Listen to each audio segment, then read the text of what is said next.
salam sejahtera dalam kasih Tuhan Yesus Kristus. Kepada yang terhormat Bapak Ibu dosen penguji, uji kinerja PPG Transformasi tahun 2025. Perkenalkan, nama saya Yuniaslis Setianingrum, Guru Pendidikan Agama Kristen di SMK Negeri Jambu, Kabupaten Semarang. Saya adalah mahasiswi PPG Transformasi tahun 2025 dari LPTK Institut Agama Kristen Negeri Manado dengan nomor induk mahasiswa 2501061848. Pada hari ini Selasa 7 Oktober 2025, saya akan melaksanakan praktik pembelajaran dalam rangka penilaian uji kinerja di SMK Negeri Jambu dengan tema kebudayaan dan iptek adalah anugerah Allah. Selamat menyaksikan, Tuhan Yesus memberkati.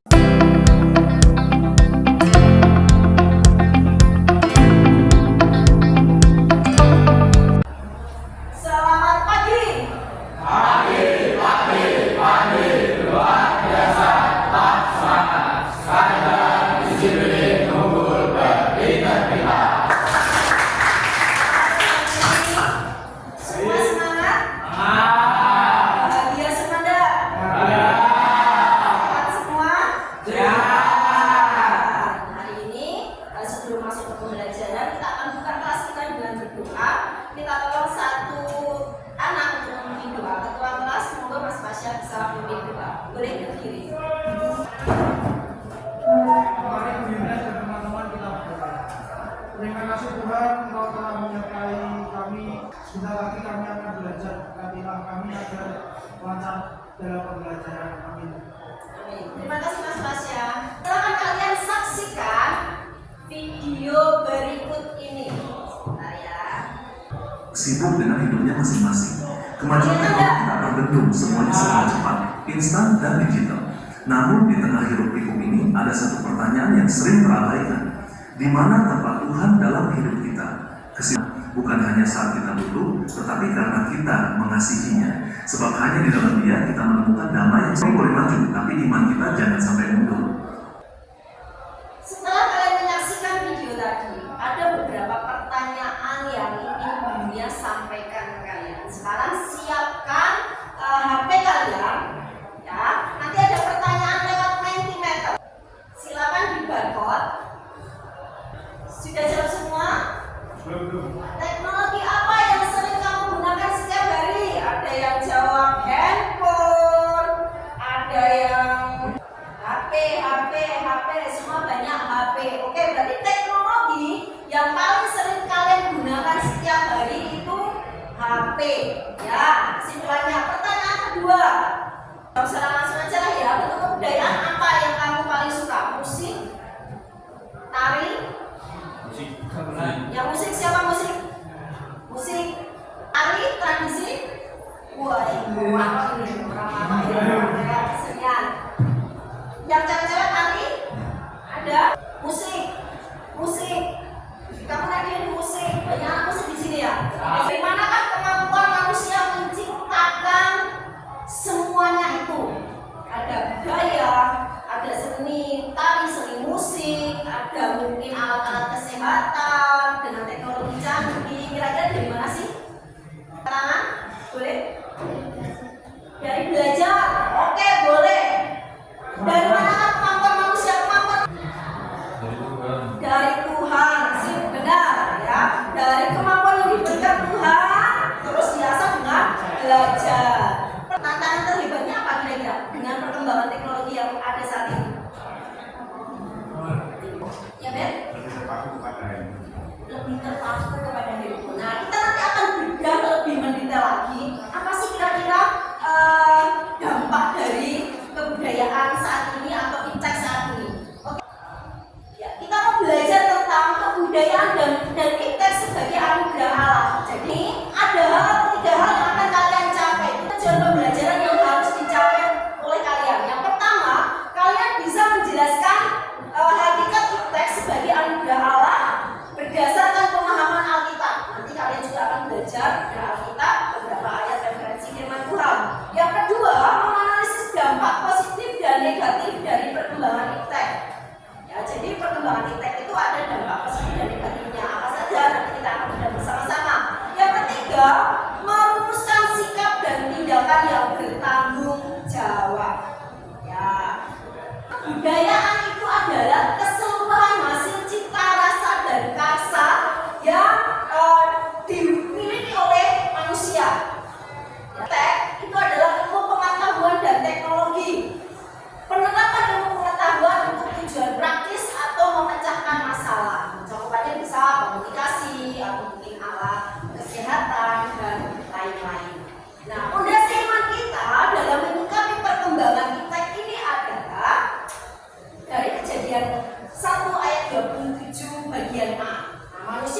diciptakan itu segambar dan serupa dengan Allah.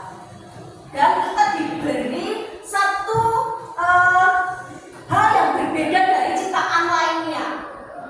Ya, kita dikasih akal budi. Nah, akal budi inilah yang dipakai oleh manusia dengan bijaksana, berbeda dengan ciptaan yang lainnya. Ciptaan lainnya diciptakan imago Dei. Imago Dei itu segambar dan serupa dengan Allah. Mandat budaya, tugas kita di bumi ini sesuai dengan panggilan Kristus itu adalah penuhilah bumi. Oke, Allah memberikan mandat budaya untuk apa? Mengusahakan, mengelola. Jadi kita punya mandat untuk mengelola, bukan merusak atau bukan menghancurkan, dan mengembangkan impact dari kebudayaan. Senang tadi ditanya, sukanya apa? Musik, sukanya apa? Nari. Apakah hanya selesai disuka kita punya tugas untuk mengembangkan? Nah, siapa tahu nanti selesai dari SMK Jambu kalian ada yang jadi dokter, jadi ilmuwan, pengembangan teknologi. Oh, iptek sebagai anugerah Allah itu adalah alat di tangan Tuhan. Nah, setiap penemuan dan inovasi pada dasarnya adalah hasil dari akal budi. Ya, dari yang dulu tidak ada lampu. Siapa pencipta lampu? Thomas Alva. Nah, dari bagian hasil dari ciptaan Tuhan yang diberi akal budi, mengembang. Apa sih iptek ini digunakan untuk apa? Harapannya setiap perkembangan ilmu dan teknologi ini dipakai untuk memuliakan Tuhan, bukan untuk kesombongan diri sendiri. Ini sebelum nanti kita masuk ke ini berdasarkan jabatan dulu. Jadi dari berkat teknologi dalam kehidupan itu ada alat-alat kesehatan, ada alat komunikasi, informasi digital dan lain-lain. Ini bagian dari berkat teknologi dalam kehidupan kita. Apa dampaknya? Nah, tadi sudah disebutkan apa dampaknya ketergantungan kepada teknologi. Nah, dampak itu ada dua hal, positif dan negatif. Yang positif mungkin, oh bisa ini Bu dengan HP bisa ngapain? Mendekatkan ya jauh. Dari alat kesehatan kira-kira apa dampak positifnya? Apa Dimas? Kemajuan pelayanan kesehatan, benar sekali. Lebih cepat, contohnya mengerjakan tugas lebih cepat. Tahu jalan tol? Dulu seperti apa? Manual yang jaga orang manusia. Sekarang seperti apa? Pernah lewat jalan tol? Gimana sekarang? Aku tinggal gesek sudah bisa. Nah, ini bagian dari dampak positif dari teknologi. Terus apakah ada dampak negatifnya Bu Yunias? Ada. Apa kira-kira? Ketergantungan, kecanduan, terus apa lagi? Kesenjangan sosial, apa lagi? Kerusakan lingkungan. Judi online, ada dampaknya di kejahatan. Terus apa lagi? Gimana interaksi sosial? Bullying, mana? Dengan sosial media bisa. Apa lagi? Apa? Penyebaran hoax atau berita bohong. Gimana sih sikap Kristen ketika menghadapi perkembangan kebudayaan dan iptek itu? Pertama kita harus bersyukur. Bersyukuri setiap anugerah yang diberikan Tuhan. Itu akan menjadi biasa. Setelah itu apa lagi? Yang paling penting adalah bertanggung. Contohnya, contoh bertanggung jawab dalam memanfaatkan teknologi. Bisa tahu?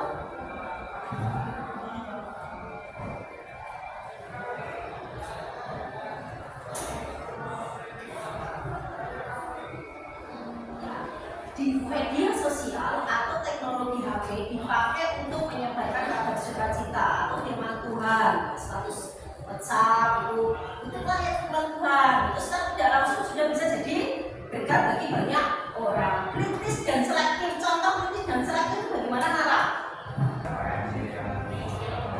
Harus selektif, pandai memilih. Sekarang harus ngerti ya mana yang baik dan mana yang tidak baik, mana yang bermanfaat, mana yang tidak bermanfaat.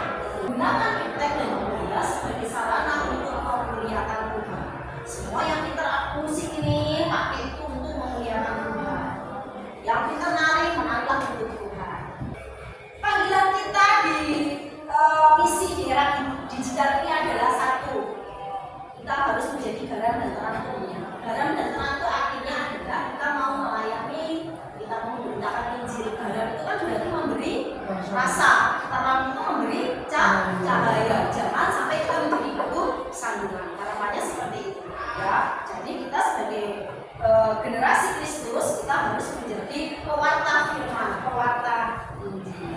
Oke, sekarang kita masuk ke kelas diskusi. Waktunya untuk berdiskusi. Nanti ada dua studi. Yang pertama adalah studi Alkitab dan yang kedua adalah studi kasus. Dan sudah bunyinya siapkan di depan sini ya. Ini ada studi Alkitab, ini ada studi kasus. Nah, ketika studi Alkitab, nanti kalian bisa membuka Alkitab. Ada di mejanya Bu Nias. Sebelumnya, Bu Nias akan bagi kelompok terlebih dahulu. Kita akan bagi 3 kelompok. Jadi caranya kita berhitung 1, 2, 3, 1, 2, 3. Nanti 1 dengan 1, 2 dengan 2, 3 dengan 3. Kita sepakati dulu butuh waktu berapa menit buat kalian mengerjakan 2 studi kasus ini. Kita kesepakatan bersama-sama. 30 menit? 30 menit dalam diskusi kurang lebih segitu ya. 15 sampai 30 menit sepakat ya? Oke, berarti nanti waktu 15 sampai 30 menit kalian maksimalkan untuk menyelesaikan 2 studi ini. Seperti apa peraturannya, apa yang akan kalian lakukan di studi Alkitab dan studi kasus, nanti di sini sudah ada perintahnya. Aturan lainnya sudah ada di LK ini ya, Dinas tempel di sini. Setelah itu, setelah hasil diskusi kalian sudah tercapai kesepakatan bersama, nanti pilih 1 ketua kelompok untuk mempresentasikan hasil kerja kalian. Sampai di sini jelas? Ada yang mau ditanyakan? Tidak. Oke. 1 dengan 1, 2 dengan 2, 3 dengan 3. Mulai dari sekarang. 1. Kamu bisa memilih 3. Silakan pilih kanan, memformat tempat duduknya dengan nyaman. Kelompok 1 ketua kelompok untuk melihat atau bisa memfoto atau menyimak peraturan mana dulu yang akan kalian kerjakan. Apakah studi Alkitab, apakah studi kasus? Silakan maju ke depan perwakilan kelompok untuk melihat tantangan challenge-nya di sini.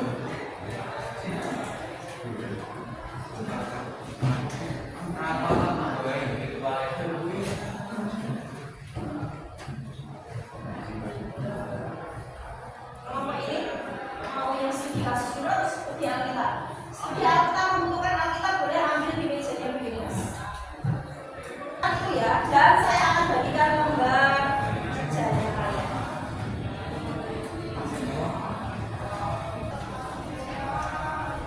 Hasil diskusi kalian bisa tuangkan. Ini bisa buat kerangka. Kamu bisa menggunakan Canva mungkin, PPT di Canva boleh. Ya, jadi studi Alkitab, studi kasus ini kalian bisa kerjakan pakai Canva boleh, pakai lembar kerja yang sudah Bu Nias bagikan juga boleh. Bebas, atau mungkin kalian mau membuat peta konsep atau segala macam bebas sesuai kreativitas kalian, atau mungkin gambar manual, memanfaatkan teknologi Canva boleh sekali. Boleh memaksimalkan teknologi ya, diizinkan.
Memblokir ya. Memblokir. Kalau tidak diblokir itu dia akan muncul lagi. Jadi solusinya ketika ada konten yang kurang menarik, oke deh, silakan. Menurut contoh konten positif apa yang saya alami?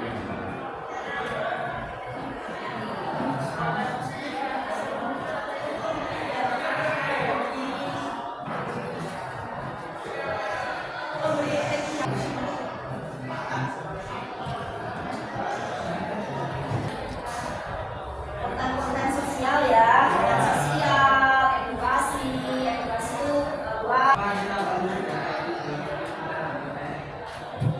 Kenapa kita perlu berhati-hati dalam memilih konten di internet? Supaya kita tidak terjerumus pada hal-hal yang negatif. Bagaimana cara mengetahui apakah berita itu berita tindakan kedua secara benar? Kita bisa mencari faktanya terus saja. Kita searching di internet apakah berita itu benar atau tidak. Literasi. Oke, Setio. Dari semua dampak negatif impact yang dibahas, mana yang paling sering tidak Anda sadari dan berpas mengalami Anda? Kadang kita kalau disuruh orang tua suruh ini tapi kita masih kadang benar ngambil HP. Akhirnya lupa. Apa ini menjawab?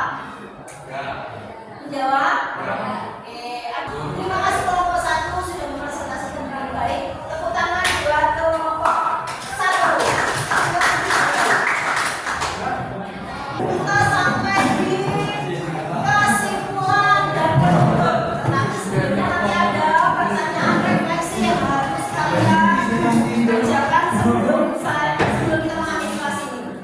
Oke. Dari rangkaian materi yang sudah Bulinya sampaikan, hasil diskusi kalian, ada kesimpulan kebudayaan dan impact adalah anugerah Allah yang berasal dari kreativitas yang diberikan kepada manusia. Dari akal budi yang diberikan oleh Tuhan, kita bisa berkreasi, ya, bisa mengembangkan, dan kita ini punya tanggung jawab untuk apa? Mengelola dengan bijak, kritis, dan untuk kemuliaan Tuhan.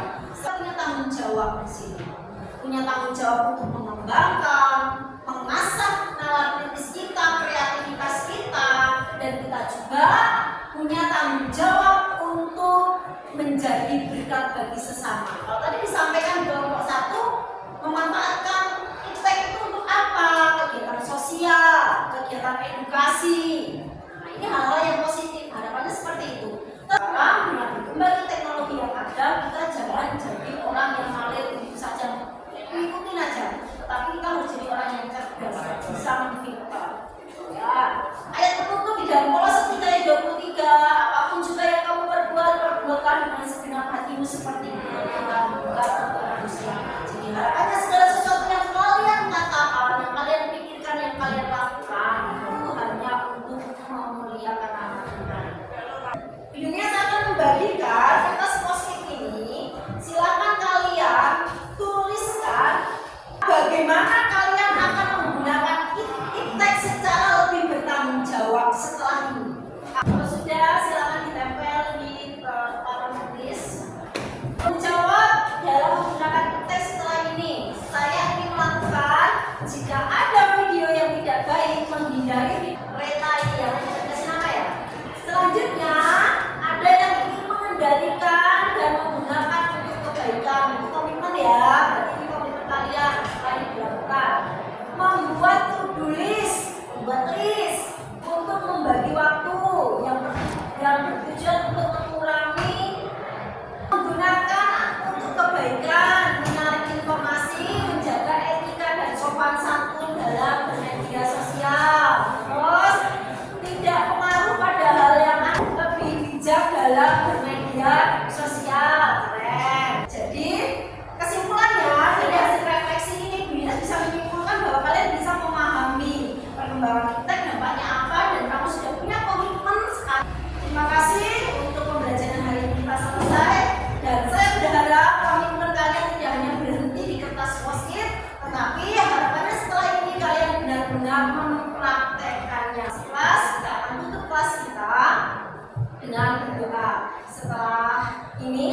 sebelum nanti keluar dari ruangan ini, saya